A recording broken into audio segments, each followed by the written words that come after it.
topic is fabulous because we love our sweet kiddos. So you were talking about the different things that go with dancing and all the organization, and it made me think of my my own War Eagle. And this is a topic that I always associate with you because I feel like you are just right on top of thinking about the trends towards making dance team a little bit more gender neutral, because, and this is your moment to brag on your dancing son. So let's talk about his experiences and then how you would expand that to the dance team world. There are more and more boys in dance, and I had the pleasure to go to California with some kids and compete, and in California there are entire male teams. There are lots of teams with males on them, and so that is something that's finally coming to Texas. I've had quite a few boys on my dance classes. I have yet to have a gentleman on my team. But my own son is a performer and a dancer. He's a theater kiddo. He's mostly a theater kiddo. He has to go being to Broadway. Being one, I call those theater rats because I was a theater rat. So absolutely, yeah. But he hopes and aspires to be a triple threat. So we've always looked at dance, and I've always loved gentlemen in my class and made an effort to include them. But being a mama of a dancing boy opened my eyes a little bit more to, you have to respect both genders, and we can't just shove them into the program and say, well, if you want to be a part of it, then you just have to do what we do. Well, even though that this is not live broadcast, I hear in my head Gerald Hardy and Clayton and Jesus all saying, yes, lady, yes. Absolutely.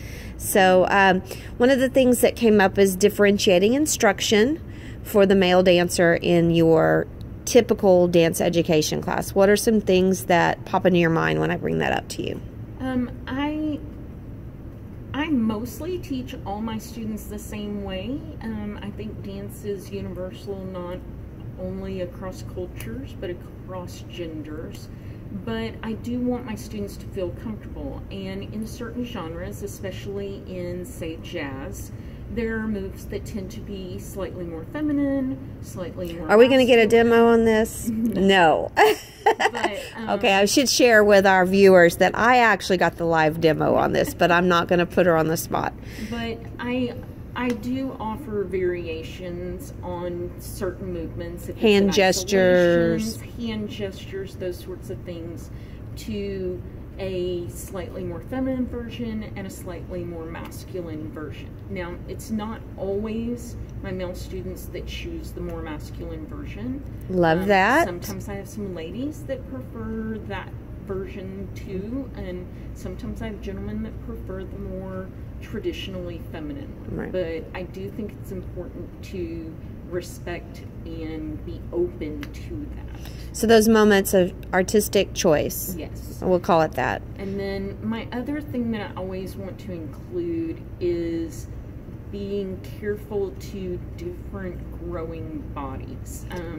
Males tend to have tighter, thicker muscles when they're coming into dance, and they can develop them like dancers and create that flexibility. But a typical 14-15-year-old boy that's never danced before, he doesn't, from athletics, no one has told him, hey, do these stretches. He's probably going to have a tighter groin, tighter lower back, hamstrings, that sort of thing, and then they have a lot more strength. And so being careful that all of the focus on, say, splits or kicks, that they are managing that and controlling it to where they're not going to hurt themselves. So as the mom of a male dancer, that's something, yeah, absolutely.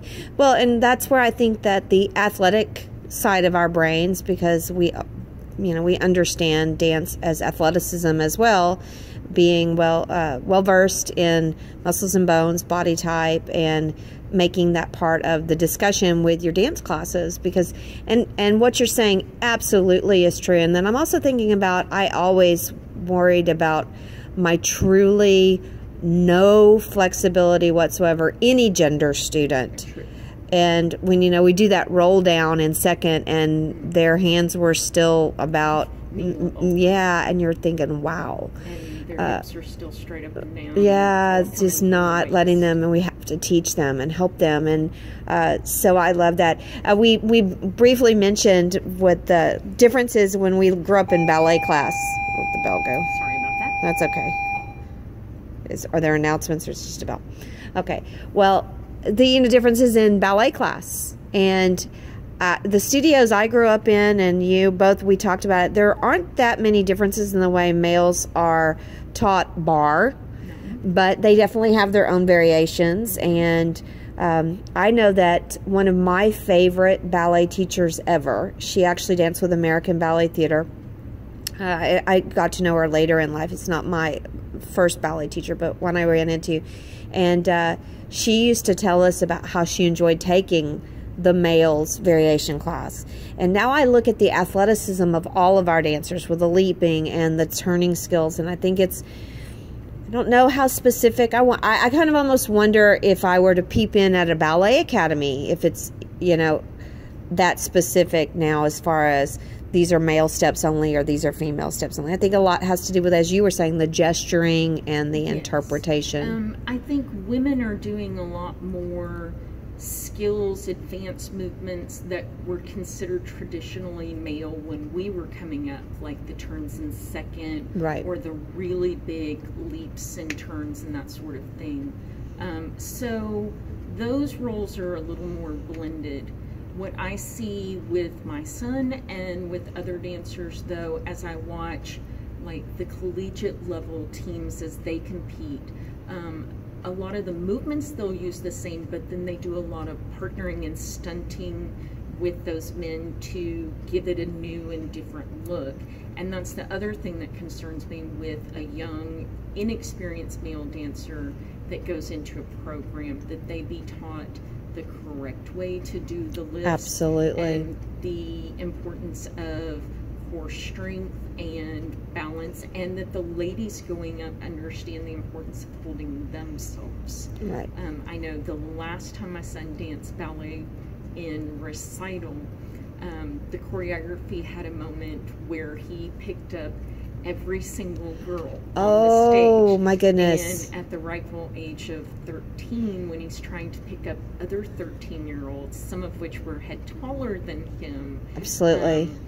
As a mom and a dance teacher, I kept thinking, oh my gosh, hernia gonna come any minute. Right, and that's, while that looks lovely choreographically, from my ballet background, I remember that was one of the things that you just hoped so much that you got one partner to work with, because that's teaches you so much about each other's center of balance and all those types of things. And yeah, I get, jumping out of our specific topic, but this leads me to think about the fact that we are letting all of our dancers do so many lifts and things. And then with the acro skills, and then if you're watching some of the really great stuff, I'm a little anxious. Maybe this will be our free topic a little bit later. I'm a little anxious about the stunting that's going on in some of the dances. All right, well, we're going to pause here.